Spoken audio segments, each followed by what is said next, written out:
The good news, it's a beautiful sunny day here in Bristol. The bad news is that my wife decided to put the roof down on this Audi A4 B7 Cabriolet, and now the window won't go up.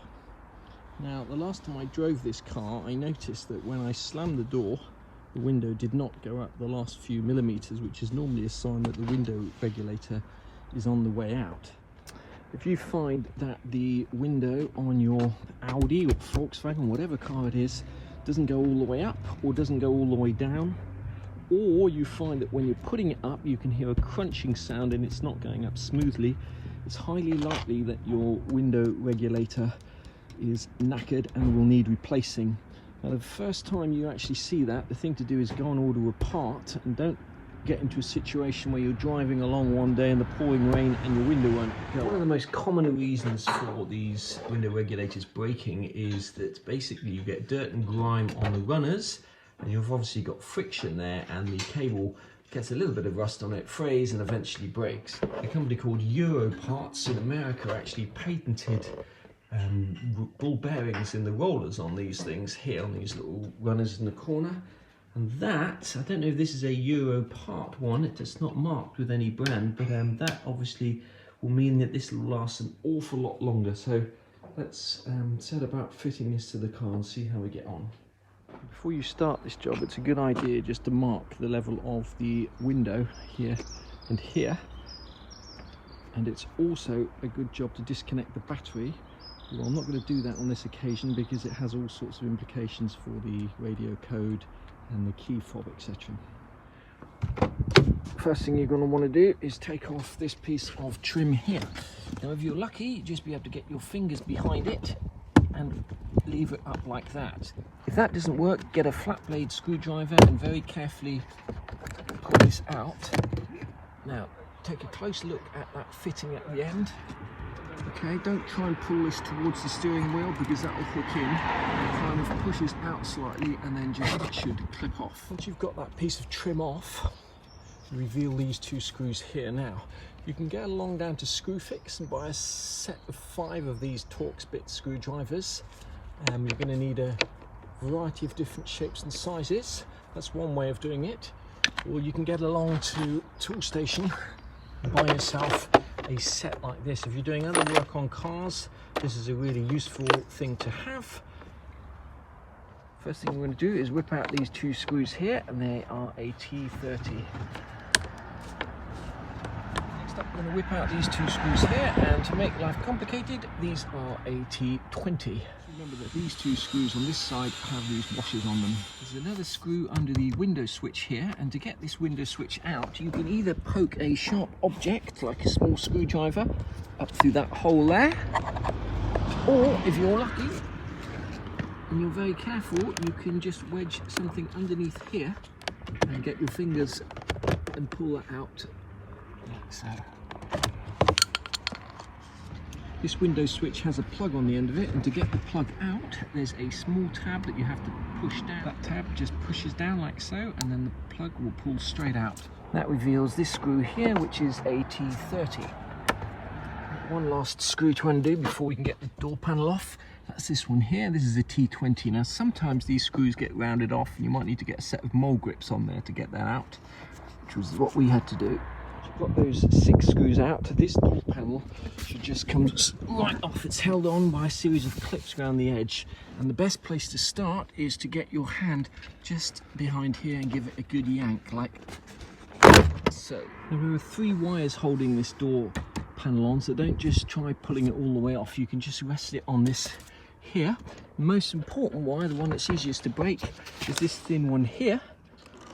Now, this plug has got 2 tabs on the side, and when you come to pull it out, you just have to squeeze those plugs in, and that will pull straight out. Undo that one first. Next up, unclip the door mechanism from there, unhook it from here. Just unhook that, and that just leaves the window motor mechanism. This orange clip just pulls down, and as you pull it down, the plug will come out like so, and it just pulls straight down. Once you've got that plug out, the door panel will be free. We've got the door panel off. Just have a look at these clips here. It's not unusual to break some of these plastic clips when you're taking the door panel off, so you could order a set of those as a precaution before you actually take the door panel off.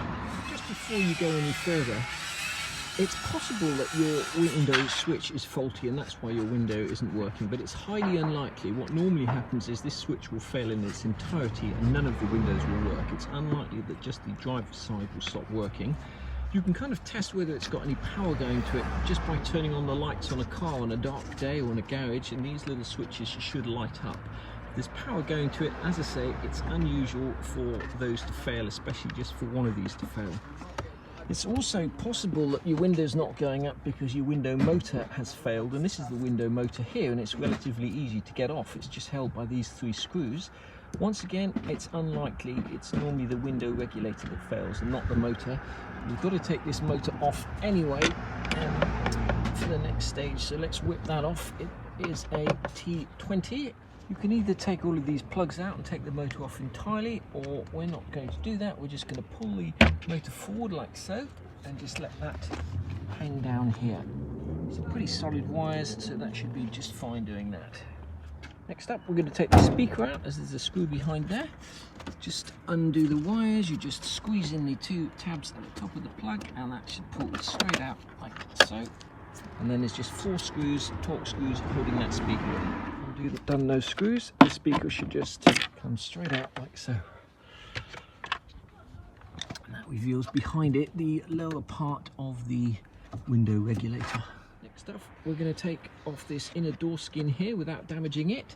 It's held on by a contact adhesive, and we're just going to use a sharp scalpel, Stanley knife, kitchen scissors, whatever you've got, just to cut the glue. Bearing in mind, just cut the glue. Don't try peeling this off without cutting the glue, otherwise you rip this and we need to use this again. Okay, we're not going to take this off completely to start off with. We're just going to take this tape off here, which is holding the window up. I'm going to let the glass slide down because we're going to need to take that window out. To get that glass pane out, we need to undo 2 screws, one here and one down there. And this next bit is really important. Before you undo those screws, get yourself a marker pen, Sharpie or something like that, and draw around the profile of here and of here, because when you put the glass back into the new window regulator, you want to put it in exactly the same position to make sure that you're not messing about at a later date. So get a Sharpie and mark those positions. The window's held in slightly different mechanism on both sides. We're going to undo the right hand side first. I'm going to undo this screw here. This is a clip basically with the rubber teeth that holds the window pane in. Once you've undone both of those, before you take the window out, take this little piece of white plastic out. This particular car, that plastic is cracked there, but this should actually be a hinge that sandwiches the glass in. The white plastic faces you and the metal bit faces away from you. To take this plastic clip off, just bear in mind it's got a clip here that clips to the back of the metal bit. So just pull the glass out like so, pull all the way out. I'm going to do that off camera so I don't drop it. Just pull straight up, make sure you don't damage the bottom corners when you put it down. Now this window regulator is held on by 3 10mm bolts, one down there, one here, one down there at the bottom, and up here it's actually held on to the side by Torx. You just have to peel this back, and if you can see down there, there's a Torx screw that when you come to take the tweeter cover off, it hinges out this way. So make sure you get a screwdriver or something on this side and not on this side. So again, just use a very slim screwdriver to wedge it in there, and that just clips straight out like so, revealing this screw here. Once you've got that screw out, you just need to take the tweeter wire out. There's no clips on that, that just pulls straight down, and then this should just come off like so. Before we can get the window regulator out, we've just got to take the wing mirror off. So there's 2 screws holding that in, that's one here and one behind this rubber here. It's the lower of the 2. make it quite difficult to extract that top screw. So what I do is I just put a magnet on the screwdriver so that the screw sticks to it, and then you can pull it out. Just remember that top screw there, T30. This clip just pulls towards you, comes out like so. Remember which way around it goes in.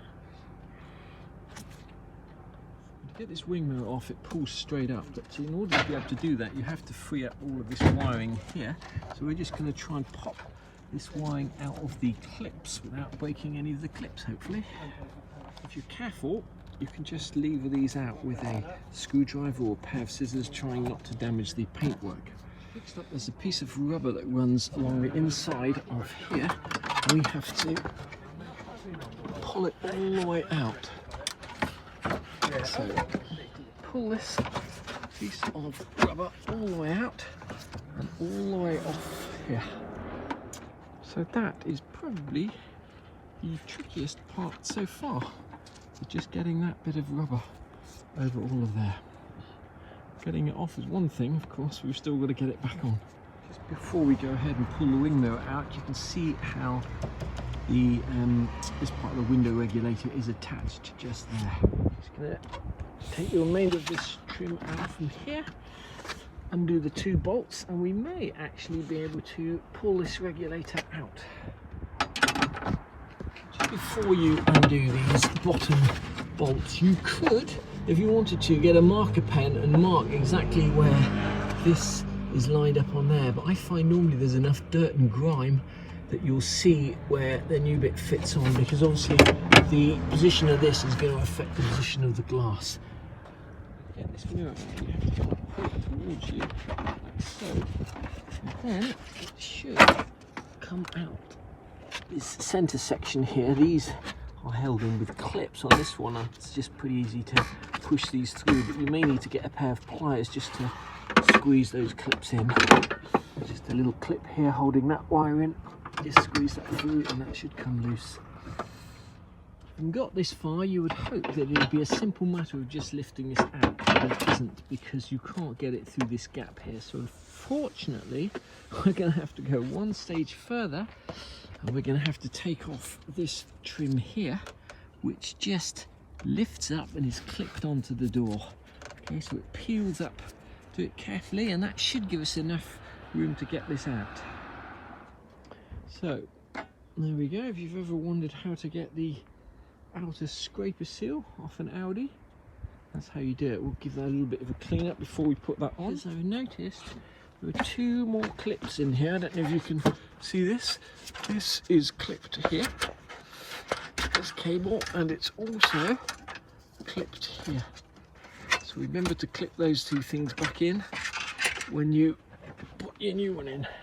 Actually, it looks like this comes out through this gap here and not through the top. There you go. Now this is the window clamp off the old unit, and this here is the window height adjuster. What we're going to do is we're going to just compare this to the new unit and make sure they're roughly at the same level, because that will avoid us having to make adjustments at a later date. This one actually looks relatively similar. Similarly, these gaps here look pretty much the same on the old and the new, so I'm just going to fit it as it comes, and if we need to make adjustments then we can do. So that was the easy bit. All we have to do now is figure out how to put this new piece back in the car.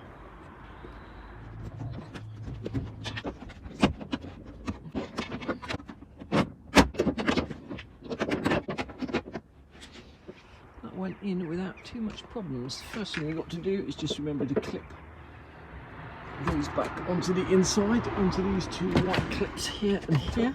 So one clips in there, and this one clips in there. One clip there and one clip there.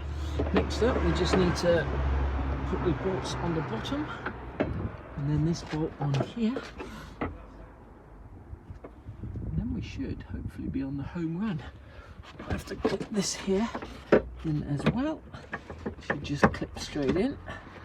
So we've got the window regulator in. The next, we're just going to put this outer scraper seal on. I haven't cleaned it. I'll clean it when everything's working. That just clips straight on. Next up, we're going to put this seal back. Next up, we're going to have a go at putting the mirror back on. Now, these long bolts, getting them in to line up is difficult enough as it is. So give yourself a head start by seeing if you can actually line that hole up. You might need to wedge something in here, screwdriver, just to make sure that that hole there is actually centrally aligned to start off with. This mirror just slides straight in. You could put a little bit of grease and lube on the sides here to make your life a little bit easier, but basically that just slides straight down like so. Just make sure that you've got it aligned here. You'll know if it's aligned because you won't be able to get the screws in if it's not. This little bit of rubber here needs to sit between the metal, like so. Just might have to wiggle this back and forward slightly until you get that to align.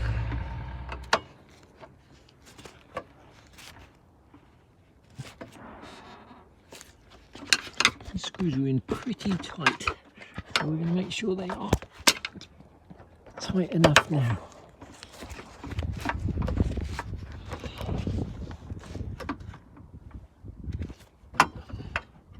I actually forgot to put this piece of foam in, so I imagine it's a lot easier to put this foam in before you put the mirror in, so don't make that mistake.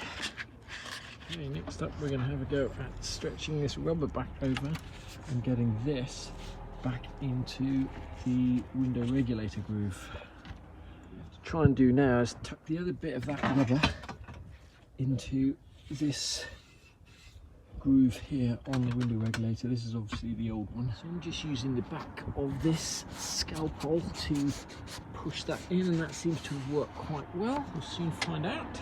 Next up, we're just going to put this clip and screw back in. Okay, once you've got that screw tight, the mirror will be back in. Now, it just so happened that this screw had the threads stripped for some reason, so we couldn't get it in all the way. We had to recut the threads on the screw and the hole. Hopefully you won't run into any issues like that. Next thing is to get this piece of trim back on, just clips on. The next job is to put the glass in, and when you put the glass back in, you've got to make sure that these are actually accessible here, and more importantly here. So before you put the motor on, push this one down to about this level here, and that should push that down so that you can actually get to this screw and to this screw. When you put in the glass back in, make sure that you feel inside here and that you're actually threading the glass through the slot on the window regulator that's got this piece of rubber on it. Next, clip on the white plastic where you can see that there, and then we're just going to tighten this screw up, not all the way.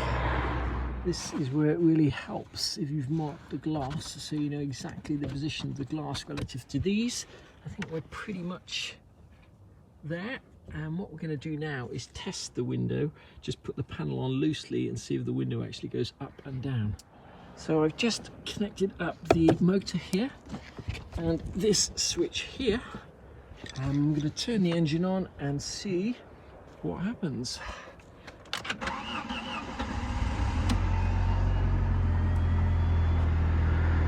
Okay, now does the window go up?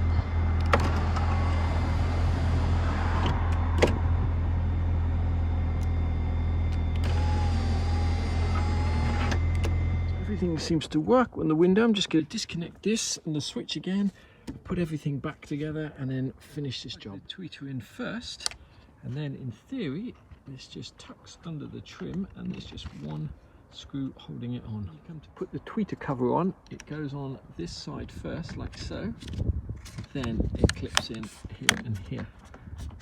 If you haven't already done so, make sure you attach the trim to that clip there. You have to kind of hook it up and then pull the trim down, and it should just clip in there. When you come to put the speaker back on, don't over tighten these 4 screws. You're screwing into plastic, and if you try and tighten those up too much, you'll crack the plastic. Don't forget to plug the speaker back in. It's just one simple plug up there, pushes down. And also don't forget to click in these wires here, which we took out to get the mirror off. And this here just clips in like so. Next up, we're just going to press this back on, and it's contact adhesive, so if you've kind of left some on the door and some on the panel, you should find that it just sticks back on like so. Next thing we've got to do is just put the door panel on. We're just going to connect that wire, connect the switch, and connect this. That should be job done. When you come to connect the door panel, just bear in mind that little bit there slots into here. So you're going to start with the door panel lower and you're going to push it up. So you're going to line this up with this, push this up, and then clip the panel in all the way around after you have connected the two wires, that one, and remember the little thin skinny one here as well. Don't forget to clip that under back in there, like so. Put that in there. Just clip that under there like so. When you come to push that wire there in, make sure the orange clip goes all the way back on itself like that. Once that's clipped in, put this in next, and we're going to have one last test to make sure it's working before we put all the screws back in. Working just before you clip the switch in, remember to tighten that screw up. Put the screw back in underneath there. The switch goes in from the back and pushes down and clips in at the front like so. And we've got these two ones with the washer go in the back here, and we've got these two screws here. Don't forget to put this screw in underneath. Only this piece of trim here. And that hopefully is it. Just make sure that the window goes down a little bit when you open it, and up that final little bit, and everything looks pretty square, which it does. So that's job done. We're just going to let you know where we got that part from and where we got the tools from to do the job. We got our window regulator from these guys here on eBay. Cost us £89 delivered. Not cheap, but that was the cheapest we could find it. We also managed to buy completely the wrong part initially, which was just £11 or £10.59, so do not make that mistake. You can get a set of TX screwdrivers for £12.99 including VAT from Screwfix.